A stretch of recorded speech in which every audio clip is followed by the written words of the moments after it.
Market में हर हफ्ते और हर महीने नई कंपनीज लिस्ट होती हैं। कोई कंपनी आईपीओ गेन्स बहुत बढ़िया देती है, तो कोई कंपनी लिस्टिंग गेन्स देने के बाद में लगातार गिरावट पर आती है, तो कोई कंपनीज एक लंबे कंसोलिडेशन फेज के अंदर चले जाती हैं, तो कोई कंपनी बहुत स्टेबल होती है और धीरे धीरे करके वो रिटर्न देती है, ग्रोथ करती है।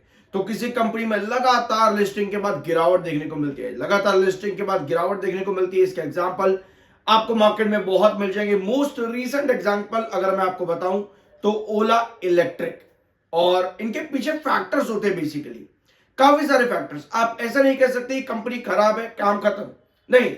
हमें प्रॉपर रिसर्च और एनालिसिस करना पड़ता है कि कोई कंपनी अगर गिर रही है या बढ़ रही है तो वो क्यों बढ़ रही है। डिफरेंशिएशन जब तक हम नहीं करते हैं तब तक बहुत चीजें हम मिस आउट कर देते हैं। आज के इस वीडियो में समझेंगे कि कंपनी ग्रो बिलियन ब्रेन्स ने अच्छे रिटर्न दिए। अभी तक आप लोग काफी जगह सुन रहे थे ये कंपनी बहुत बड़ी है, जब तक भाग रहा है कोई भी वो अच्छा दिखता है, लेकिन अब रिटेलर्स यानी कि इन्वेस्टर्स का दिमाग पूरी तरह से इस कंपनी पर पलट चुका है। फॉर एग्जांपल यहां पर आप देखो, अब ये 120 तो छोड़ो, यहां पर ये 20 रुपए के रेट पर मिलेगा, पानी पूरी आटा है, ठीक है। End of journey for this share, now it will make you cry. बस इस तरह की आपको सोशल मीडिया पर अलग अलग तरीकों पर चीजें देखने को मिलती है। भाग रहा है तब तक अच्छा लगता है, गिरावट आए तभी बुरा लगना शुरू हो गया। लेकिन ऐसा होता क्यों है, इन सभी फैक्टर्स को यहां पर अभी समझेंगे तरीके से। और कंपनी ग्रो बिलियन ब्रेन्स, जैसे कि आप लोगों को मालूम है कि इंडियन कैपिटल मार्केट का फ्यूचर भी ये कंपनी डिसाइड करती है। क्यों डिसाइड करती है? क्योंकि कंपनी का जो ग्रोथ है जीरोधा या पर एंजल वन से काफी आगे है। 1.2 करोड़ का एक्टिव यूजर कंपनी लेकर के चलती है। नवंबर 2025 का जो रीसेंट डाटा आपका यहां पर है, जो कि जीरोधा और एंजल वन दोनों से ही काफी आगे है। यानी कंपनी एक्टिव यूजर बेस पर बहुत बढ़िया चल रही है। इसका मतलब यह है कि कंपनी में ज्यादा ट्रेडिंग हो रही है। अगर ज्यादा ट्रेडिंग किसी ऐप से आप करते हो किसी कंपनी के, इसका मतलब यह है कि उसका रिवेन्यू भी बढ़ना चाहिए, और रिवेन्यू बढ़ेगा तो ऑफ कोर्स प्रॉफिट भी बढ़ेगा। ये बहुत कॉमन सा पर्सपेक्टिव है, यहां पर परसेप्शन है, लेकिन ऐसा हर बार नहीं होता। कंपनी का एक्टिव यूजर डाटा भले ही आए, लेकिन रिवेन्यू बेस पर कंपनी जीरोधा और एंजल वन से नीचे है, जो कि अभी इस कंपनी को थोड़ा सा वीक बनाता है।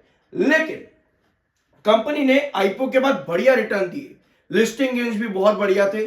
कंपनी 190 पार करके जाती है पर वापस से 140 पर गिर जाती है और यही स्टेबल है। अब क्या आगे की कहानी है और कंपनी को क्या करना चाहिए, अब इन सभी पॉइंट्स को समझते हैं। अभी रिसेंटली कंपनी में क्या देखने को मिला आपको, आईपीओ के 1 महीने के बाद एग्जिट होता है, ठीक है। तो वही चीज आपको देखने को मिली, और आज भी 12 दिसंबर 2025 ये आज की तारीख है। आज की डेट में भी आपको सेलर देखने को यहां पर मिल रहे हैं। For example 80,000 quantity sell off की गई है आज के दिन कल्पना स्वामीनाथन की तरफ से। गोविंदराज कमल, इन्होंने बहुत कम क्वांटिटी 921 11 दिसंबर यानी कल के दिन फिर एग्जिट किया था। और अगर आप पहले भी देखोगे इनका नाम 11 दिसंबर को एक और है, 25,000 क्वांटिटी इन्होंने 11 दिसंबर को एक सेल अलग से की थी, और 10 दिसंबर को भी इन्होंने 25,000 क्वांटिटी सेल करी थी। तो ये जो नाम यहां पर आप देख रहे हो, अब क्या ये सारे के सारे नाम कंपनी के प्रमोटर्स में है? क्या ये नाम कंपनी के प्रमोटर में? तो आपको ये नाम कंपनी के प्रमोटर लिस्ट में नजर नहीं आएंगे। यहां पर देखो, इनमें से कोई भी नाम आपको कंपनी की प्रमोटर लिस्ट पर नजर नहीं आएगा। तो ये कौन है? इसके लिए आपको करना पड़ेगा गूगल सर्च। जैसे कि आपके पास आते हैं कल्पना स्वामीनाथन, ये कौन है? ये है head of human resource at grow, ठीक है। इस कंपनी में ये हेड ऑफ ह्यूमन रिसोर्स है। अब हमारे पास दूसरा नाम आता है कमल गोविंदराज, ये चीफ आर्किटेक्ट है एट ग्रो। तो इसी तरह से हमें क्या करना है, इन सभी नामों को देखना है कि ये कंपनी में क्या करते हैं, और ये सारे नाम आपको कंपनी में देखने को मिलते हैं। तो इन सब ने सेल ऑफ यहां पर करना चालू कर दिया है, और मंथ खत्म होने के बाद ही ये एग्जिट शुरू हुआ है। अब ऐसे में एक रिटेलर क्या करेगा? क्या रिटेलर इन सभी सेलिंग को देख करके एग्जिट करेगा या अपना मूड चेंज कर देगा? मार्केट में मूड से ज्यादा डिपेंड करता है रिसर्च। अब एक इन्वेस्टर क्या करेगा, अब एक इन्वेस्टर रिसर्च करेगा, वो कहेगा चलो ठीक है, इन्होंने इतना एग्जिट करा, इन्होंने इतना एग्जिट करा, ठीक है, मैंने देख ली ये चीजें। अब मैं देखता हूं कि यार एफआईएस के पास तो 57% है, तो अगर आउट ऑफ प्रमोटर्स कंपनी के मैनेजमेंट में ही कुछ ना कुछ सेलिंग आई है, तो सेलिंग को किसी ने खरीदा भी तो होगा। इसका मतलब ये है कि नवंबर के बाद जो दिसंबर का डाटा आता है, अब मेरी नजर वहां। अपार्ट फ्रॉम दिस, अब आपके पास कंपनी का रिसर्च और डाटा शुरू हो जाना चाहिए। जैसे कि कंपनी का मार्केट कैप 2 बार 1 लाख करोड़ के ऊपर गया, अब इस समय 89,000 करोड़ के आसपास मार्केट कैप है। यानी कि जो डाटा भी आप लोगों ने देखा वो यस एक्चुअल में एग्जिट हुआ है, एक्चुअल में सेलिंग आई है, इसी वजह से मार्केट कैप आपको डिप करता देखने को मिला।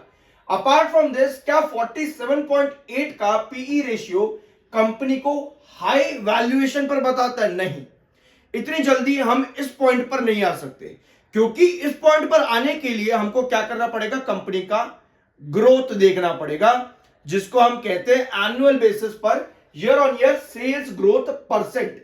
ठीक है, अभी हमको ये देखना पड़ेगा। जैसे सितंबर क्वार्टर में अगर हम आते हैं तो हमें मालूम पड़ता है कि कंपनी ने क्वार्टर ऑन क्वार्टर बेसिस पर एक रेवेन्यू में बढ़िया इंप्रूवमेंट शो किया। 115 करोड़ का कंपनी के रेवेन्यू पर जंप आता है क्वार्टर ऑन क्वार्टर बेसिस पे, लेकिन 9.48% नेगेटिव ग्रोथ है पिछले साल के कंपैरिजन पे।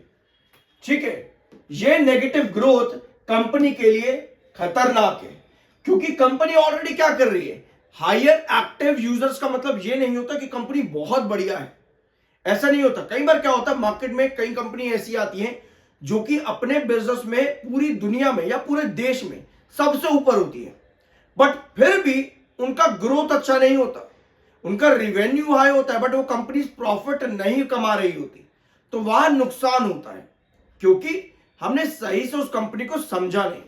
अभी कंपनी ने सितंबर में नेगेटिव ग्रोथ दिया। अगर आप चाहते हो कि ये कंपनी बढ़िया रहे, जिस तरह से कंपनी ने आईपीओ गेन दिए हैं उसी तरह से ये कंपनी आगे और गेन्स दे, तो आपको चाहिए होगा कि कंपनी रिवेन्यू ग्रोथ बढ़ाए। ठीक है, ये ग्रोथ आपको बढ़ता देखने को मिलना चाहिए। अपार्ट फ्रॉम ऑल दिस, अगर हम कंपनी का फाइनेंशियल ईयर बेसिस का ग्रोथ देखेंगे, अब हम आते हैं कंपनी के फाइनेंशियल ग्रोथ पे। सेल्स ग्रोथ परसेंट कंपनी का फाइनेंशियल ईयर बेसिस पर कैसा है, तो यहां पर आपको नजर आता है कि पिछले 3 साल के अंदर कंपनी का ग्रोथ लगातार गिरा है। 167% के ग्रोथ से कंपनी 2024 के फाइनेंशियल ईयर में 144% पर आई, और 2025 पे कंपनी का ग्रोथ मात्र 45% पर आया। ये एक नेगेटिव साइन कंपनी में इंडिकेट करता है। इस तरीके से आपको चार्ट पर ब्रेकआउट्स नहीं मिल पाते। इस तरीके से अगर कोई भी कंपनी काम करती है, इसका मतलब यह है कि आपको वेट करना चाहिए कंपनी के वापस से इस ग्रोथ के आने का। अगर आता है तो आप धीरे धीरे करके अपनी एंट्रीज करते हो, तब आपके एक्यूमुलेशन या आपके एवरेजेस निकलते हैं। अपार्ट फ्रॉम दिस, अगर आप फ्रेश एंट्रीज के लिए जा रहे हो, जब तक ये ग्रोथ कंपनी का इंप्रूव नहीं होता तब तक आप लॉन्ग टर्म में नहीं जा सकते। शॉर्ट टर्म में आपके डिफरेंट फैक्टर्स काम करते हैं, जैसे कि चार्ट पैटर्न, टेक्निकल्स, और इन सभी चीजों को हम कल से शुरू करने वाले अपने दूसरे यूट्यूब चैनल पर। सारी चीजें बहुत तरीके से बेसिक से सीखेंगे। लिंक डिस्क्रिप्शन बॉक्स में, सब्सक्राइब जरूर कर देना। अपार्ट फ्रॉम दिस, कंपनी के प्रॉफिट्स, कंपनी ने 2024 फाइनेंशियल ईयर में नेगेटिव प्रॉफिट भी दिए हैं, ये भी एक नेगेटिव साइन कंपनी के लिए बन जाता है। लेकिन सिर्फ इतना ही नहीं, अगर हम कंपनी का अदर डाटा देखेंगे, जैसे कि कंपनी के रिजर्व्स और बोरिंग्स, तो रिजर्व्स कंपनी के बहुत बढ़िया दिखेंगे आपको, बोरिंग्स कम है, जो कि अच्छी बात है कंपनी के लिए, ये बढ़िया चीज है कंपनी के लिए। इसके अलावा लायबिलिटीज आता है, अदर लायबिलिटीज आता है, इसके अंदर आपको लायबिलिटीज में कंपनी का इंफ्रास्ट्रक्चर, कंपनी का फर्नीचर वगैरह सब मिलेगा। लेकिन इस पॉइंट को अभी हम टच नहीं करेंगे, क्योंकि अभी हम कंपनी को पूरी तरह से समझ रहे हैं। इतना डीप जाने की जरूरत नहीं जब आपके पास बाकी चीजें ऊपर के लेवल पर अवेलेबल है। कंपनी का डेटा डेज हमको देखना होता है, तो डेटा डेज कंपनी का बहुत ठीक है, यहां कोई प्रॉब्लम नहीं है। कंपनी का वर्किंग कैपिटल डेज, ये एक इंपॉर्टेंट पार्ट होता है जहां पे कंपनी नेगेटिव में है। कितना नेगेटिव में है कंपनी, यहां पे कंपनी 162 नेगेटिव डेज पर है, जो कि पिछले फाइनेंशियल ईयर के कंपैरिजन में बड़ा डिप आया है, बट स्टिल नेगेटिव कैपिटल होना इसका मतलब यह है कि कंपनी के अंदर अभी खराबी है, आपको उस कंपनी की खराबी का दूर होने का वेट करना चाहिए। तो बहुत चीजें होती है मार्केट में, काम करने से पहले, एंट्री करने से पहले, इन्वेस्टमेंट करने से पहले बहुत सारे फैक्टर्स आपको देखने पड़ते हैं कि कंपनी एक्चुअल में क्या कर रही है। कई लोग क्या करते हैं, सिर्फ ऊपर ऊपर से प्रॉफिट्स देखते हैं। हम लोग कई बार ऊपर ऊपर से देखते हैं कंपनी बहुत बढ़िया दिख रही है, ऐसा हो जाएगा वैसा हो जाएगा, लेकिन गिरावट तेजी ये मार्केट का काम है, स्टॉक्स का भी असूल है। बट जब हम लॉन्ग टर्म की बात करते हैं तो इन पैटर्न्स पर कंपनी को एक ग्रोथ देना पड़ता है। अगर नहीं देती है तो इंस्टीट्यूशनल इन्वेस्टर्स, लार्ज एंटिटीज, वो शॉर्ट टर्म्स के अंदर एग्जिट करते हैं, वो लॉन्ग टर्म के अंदर फिर नहीं बने रहेंगे, क्योंकि उनका रिसर्च एनालिसिस हम लोगों से कहीं आगे होता है। अगर उनको कंपनी में दिक्कतें लगती हैं तो वो सही तरीके से वहां पर एस्टैब्लिशमेंट अपनी खड़ी नहीं करेंगे।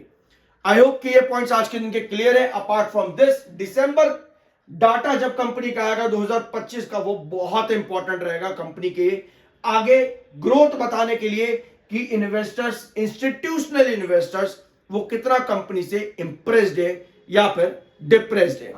सो आई होप कि इस वीडियो में आपको कुछ सीखने को मिला होगा।